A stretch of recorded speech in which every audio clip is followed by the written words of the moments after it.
بے منزل مسافر قسط نمبر 14۔ آدھی رات سے کچھ پہلے جبکہ چاروں طرف بھو کا عالم تھا، نیند سے گلے ملتی خاموشیوں نے ہر شے کو اپنی ابائیں پہنا دی تھی۔ کبھی کبھی اپنی بولی میں خداوند قدوس کی تسبیح بیان کرتے ہوئے جانوروں کی آوازیں سنائی دیتی تھی، یا سردی کا مارا ہوا کوئی پرندہ کبھی کبھی بول کر اپنی بے دلی کا اظہار کر دیتا تھا، ورنہ چاروں طرف چپ اور خاموشی تھی۔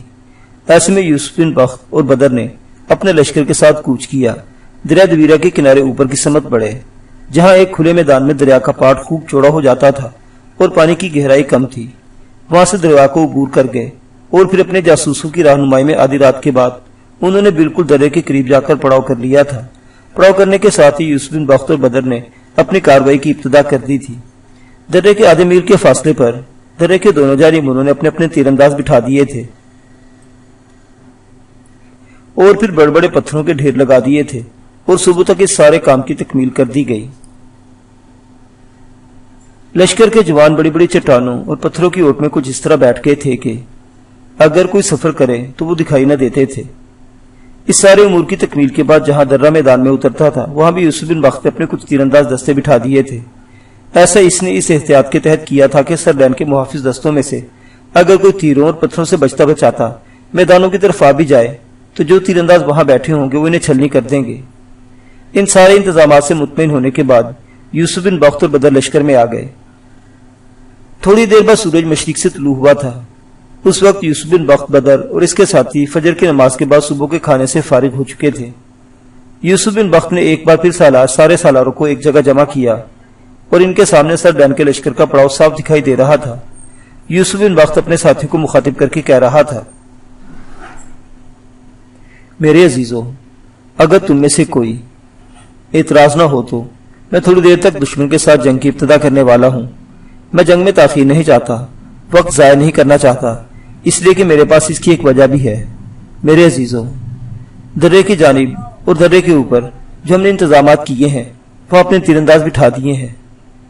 اگر ہم نے جنگ میں تاخیر کی تو یاد رکھنا دشمن کا کوئی جاسوس دشمن کو بتا دے گا کہ درے کے آخری سرے پر ہم نے انتظامات مکمل کر لیے ہیں، لہٰذا میں نقصان پہنچانے کے لیے کوئی اور طریقہ کار اختیار کریں گے۔ میں ایسا نہیں ہونے دینا چاہتا۔ اس بنا پر میں ٹھیک سے جنگ کی ابتدا کرنے والا ہوں، اس لیے کہ سردین نے جو دستے درے کے اس جانب اکٹھے کیے ہیں وہ بھی اٹھ رہے ہوں گے، ان میں کوئی خاص ہلچل نہیں ہوگی۔ اس لیے انہوں نے اپنے ذہن میں یہ بات بٹھا دی ہوگی کہ انہوں نے اس وقت حرکت میں آنا ہے جب سردین کے ساتھ جنگ کی ابتدا ہو جائے گی۔ درے کے آخری سرے پر چونکہ ہمارے تیر انداز اور مسلح جوان مستعد ہیں، لہذا میں اس سے فائدہ اٹھانا چاہیے اور جنگ کی ابتدا کر دینی چاہیے تاکہ سردین کے محفوظ دستے ہمارے نقصان کا باعث نہ بنے۔ یوسف بن بخت کی اس تجویز سے بدر اور دوسرے سالاروں نے جب اتفاق کیا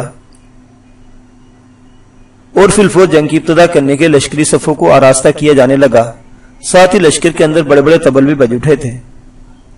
جس وقت یوسف بن بخت اپنے لشکر کی صفیں درست کر رہا تھا اور اپنے لشکر کے اندر اس نے جنگ کے طبل بھی بجوا دیے تھے، ساتھ اسے لشکر میں خداوند قدوس کی کبریائی کی تکبیریں بھی بلند ہونا شروع ہو گئی تھی، تب سردین اور اس کے لشکری کسی قدر پریشان ہوئے تھے، اس لیے کہ وہ توقع نہیں رکھتے تھے کہ مسلمان آتے ہی ان سے ٹکرا جانے کے لیے تیار ہو جائیں گے۔ یہ دیکھتے ہوئے جواب میں سردین نے بھی اپنی صفیں درست کرنی شروع کر دیں اور جنگ کے طبل اس نے بھی اپنے لشکر میں بجوا دیے تھے۔ اس موقع پر اپنے لشکریوں کے حوصلے بلند کرنے کے لیے سردین نے جو فیصلہ کیا کہ وہ مسلمانوں پر حملہ آور ہونے میں پہل کرے، اور اپنے ان ارادوں کو عملی جامہ پہنانے کی خاطر سردین اپنے لشکر کو حرکت میں لایا۔ سردین مطمئن تھا، وہ جانتا تھا کہ جو لشکر مسلمان لے کر آئے ہیں وہ تعداد میں اس کے لشکر سے بھی کم ہے، اور ساتھ ہی سے یہ بھی اطمینان تھا کہ اس کے درے والے دستے وہاں سے نکل کر اپنا رنگ دکھائیں گے تو مسلمانوں کے پاس صرف ایک ہی راستہ رہے گا، اور وہ یہ کہ وہ بھاگیں اور دریا دویرہ کو عبور کر کے اپنی جانیں بچائیں۔ اسی بنا پر وہ بڑھ چڑھ کر حملے کر رہا تھا۔ دوسری جانب مسلمان دفاع تک ہی محدود رہے۔ سردین نے دیکھا کہ اس کے حملوں کو مسلمانوں نے اس طرح روکا ہے اور ساتھ ساتھ لشکری اس انداز میں تکبیریں بلند کرتے ہوئے اپنے کام کی ابتدا کر چکے تھے۔ اس کے بعد یوسف بن بخت نے اپنے لشکر کے اندر ایک اور انقلاب کیا۔ اس نے دفاع کو ترک کیا اور جارحیت پر اترا، وہ بھی سردین کے لشکر پر ٹوٹ پڑا۔ دونوں لشکروں کے ٹکرانے سے میدان جنگ میں دھول کے بادل چھا گئے۔ کچھ دیر تک ہولناک جنگ ہوئی۔ سردین امید لگائے بیٹھا تھا کہ درے میں اس کے محافظ دستے اچانک نکل کر مسلمانوں پر حملہ آور ہوں گے اور اس کی کامیابی اور مسلمانوں کی شکست کو یقینی بنا دیں گے۔ لیکن جو وقت گزرتا کیا وہ درے والے نمودار نہ ہوئے۔ تب سر ڈین اور اس کے لشکروں کی حالت اچانک بھڑک اٹھنے والی تلخیوں کی لو سے بھی بدتر ہونا شروع ہو گئی۔ سر ڈین اور یوسف بن بخت کے درمیان جنگ جب اپنے عروج پر اپنے زوروں پر آ گئی، تب سر ڈین کے وہ دستے جنہیں اس نے درے کے اندر رکھا تھا اور جنگ کے دوران حملہ آور ہونے کے احکامات جاری کیے تھے، وہ دستے حرکت میں آئے۔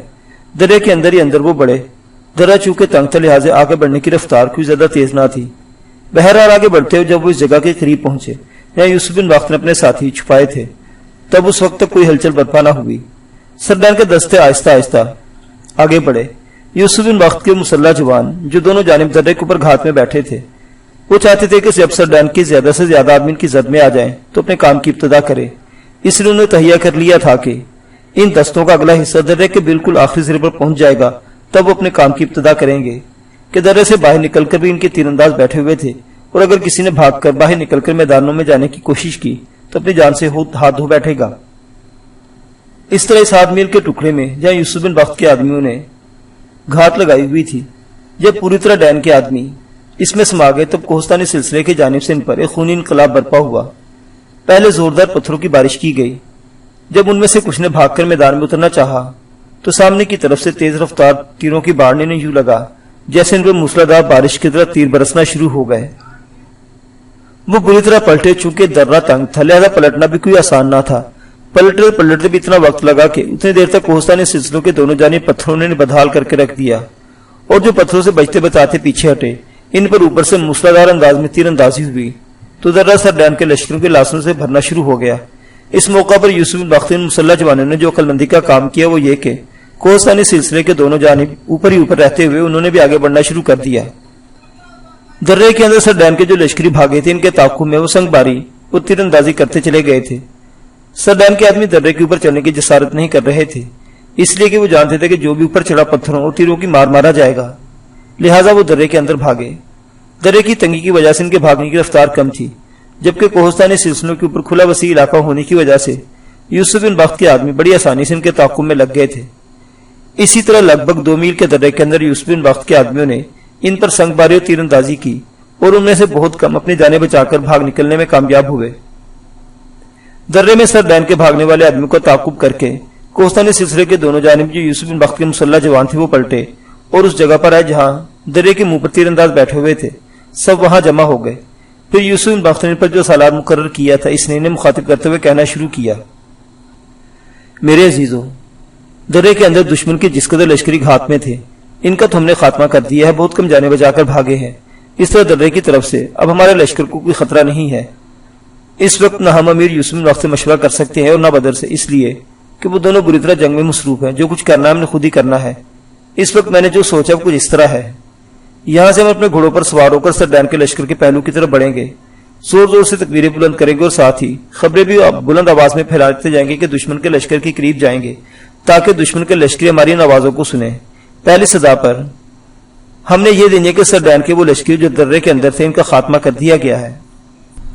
جو ہی یہ خبر سر ڈین کے لشکر میں پھیلے گی، یاد رکھنا اس سے ایسی بددلی پھیلے گی کہ وہ جنگ سے ہاتھ کھینچنا شروع کر دیں گے۔ اور دوسری خبر جو ہم نے پھیلانی ہے وہ یہ کہ مسلمانوں کے لشکر کو کمک پہنچ گئی ہے۔ یہ دونوں خبریں جب سر ڈین کے لشکر میں پھیلیں گی تو یاد رکھنا وہ جنگ کے بجائے پسپائی اور فرار کو ترجیح دیں گے۔ اس سالار نے دوسرا دانشمندانہ قدم اٹھایا تھا۔ پہلا اس کا بہترین فیصلہ یہ تھا کہ کوہستانی سلسلے کے اوپر اوپر رہتے ہوئے اس نے درے کے اندر بھاگتے ہوئے سر ڈین کے لشکر کو 2 میل تک تعاقب کرتے ہوئے انہیں اس قابل نہیں چھوڑا تھا کہ ان میں سے کوئی پلٹ کر اپنے لشکر کی طرف جائے۔ دوسرا اس سے بھی بہتر قدم وہ یہ اٹھایا تھا کہ تکبیریں بلند کرتے ہوئے دونوں طرح کی خبریں پھیلاتے ہوئے دشمن پر ضرب لگائی جائے تاکہ دشمن کے لشکروں میں بددلی پھیلے۔ یہ فیصلہ کرنے کے بعد یوسف بن بخت کے وہ لشکری حرکت میں آئے اور پہلے یکجا ہوئے، اپنی تنظیم درست کی، پھر اپنے گھوڑوں کو سر پر دوڑاتے ہوئے سر ڈین کے لشکر کے ایک پہلو کی طرف بڑھے۔ قریب جا کر زور زور سے تکبیریں بلند کرتے ہوئے وہ پہلے سے طے شدہ 2 خبریں بھی پھیلانے لگے۔ ان مسلح جوانوں نے سر ڈین کے لشکر پر اس زور سے حملہ کیا تھا کہ اس کے پہلو کی جو صفحے تھی ان کے اندر ابتری پھیلا کر رکھ دی تھی۔ سر ڈین کے وہ لشکری چونکہ اپنے سامنے مسلمانوں سے برسرے پیکار تھے، اب جبکہ پہلو سے بھی یوسف بن بخت کے لشکروں پر حملہ کر دیا تب ان میں افراتفری پھیلنے قدرتی فعل تھا۔ اور جب سر ڈین کے لشکر میں یہ تو خبریں دور تک پھیلیں کہ مسلمانوں کو کمک پہنچ گئی ہے اور یہ کہ انہوں نے اپنے لشکر کا ایک حصہ درے میں گھات پر بٹھایا تھا، مسلمانوں نے حملہ آوروں کو اس کا بھی خاتمہ کر دیا ہے۔ تب سر ڈین کے لشکر میں بددلی اپنے عروج کو پہنچ گئی۔ خود سر ڈین بھی بددل ہو کر بھاگ اٹھا اور ساتھ ہی گھبرا گیا، اس لیے کسی یقین ہو گیا تھا کہ درے کے اندر جو اس کے لشکری ہیں ان کا خاتمہ ہو گیا ہے، ورنہ اب تک اپنے کام کی ابتدا کر چکے ہوتے۔ یہ صورتحال سر ڈین کے لیے انتہائی تشویشناک تھی، اس لیے کہ اس کی صفحے بالکل ابتری کا شکار ہو چکی تھی۔ اس کے لشکر اپنے ہاتھ کھینچتے ہوئے جنگ کرنے سے پرہیز کرنے لگے تھے۔ اس صورتحال نے مسلمانوں کے حوصلوں اور وربلوں کو مزید مستحکم کر دیا تھا۔ وہ پہلے سے بھی بڑھ چڑھ کر حملہ آور ہونا شروع ہو گئے۔ اس طرح سر ڈین کے لشکر میں مکمل طور پر ابتری پھیلی، لہٰذا اپنے لشکر کو مزید تباہی سے بچانے کے لیے سر ڈین نے شکست قبول کی اور اپنے لشکر کے ساتھ بھاگ کھڑا ہوا۔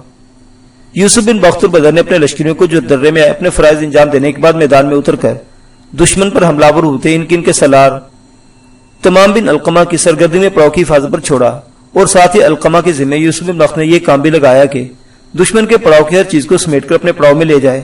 اس کے بعد یوسف بن بخت بدر نے اپنے حصے کے لشکر کے ساتھ دریا برغش کے کنارے کنارے سر ڈین اور اس کے لشکری کو خوفناک تعاقب کرنا شروع کر دیا۔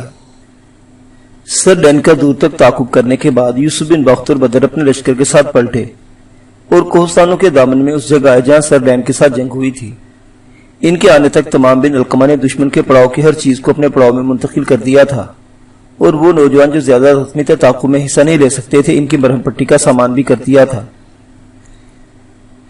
یوسف بن بخت اور بدر دونوں جب تمام بن علقمہ کے پاس آئے تب کچھ دیر تک یوسف بن بخت بڑے غور سے اس کی طرف دیکھتا رہا، اور اس موقع پر تمام بن علقمہ فکر مند ہو گیا۔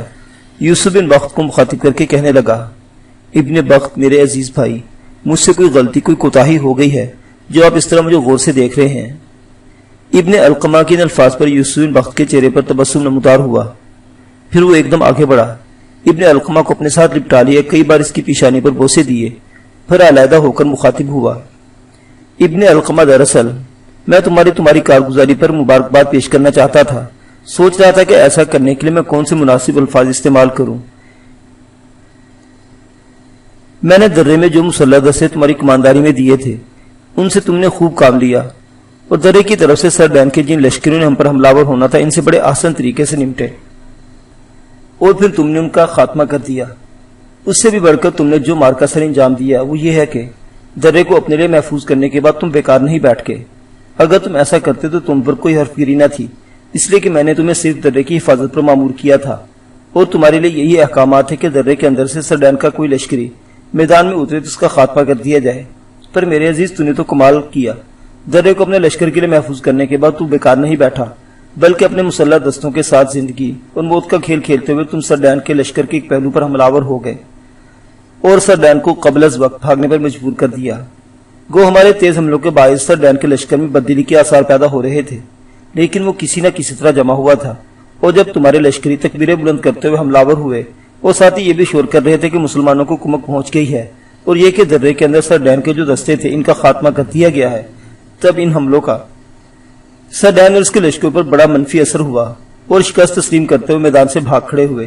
ابن علقمہ میں ایک بار پھر تیری فراست اور دانشمندی، تیری جرت اور دلیری کو سلام پیش کرتا ہوں۔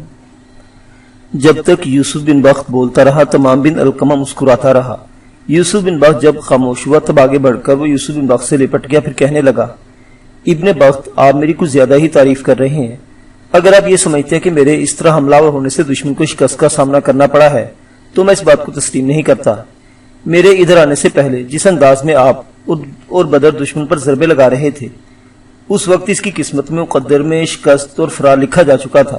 میرے یہاں پہنچنے پہلو کی طرف سے حملہ آور ہونے کا یہ اثر ہوا کہ وہ فرار چند لمحے پہلے ہو گیا۔